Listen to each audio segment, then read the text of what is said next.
سیالکوٹ سے خبر شامل کرتے ہیں، جہاں کوٹلی بہرام سے اغوا ہونے والی 16 سالہ مسیحی بچی بینش جبرن شادی کا شکار 17 مئی 2024 کو شام 7:30 بجے کے قریب اغوا کیا گیا۔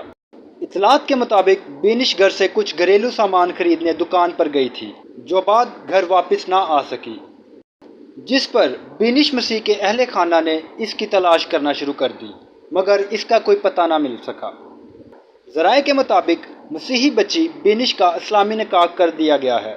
سیالکوٹ میں میرج ایکٹ کی خلاف ورزی کے متعدد واقعات ہو چکے ہیں، تاحال کوئی مقدمہ درج نہیں کیا گیا۔ بینش مسیح کے والد کا اعلیٰ حکام سے اپنی بچی کی واپسی کا مطالبہ اور ملزمان کی جلد گرفتاری کی درخواست ہے۔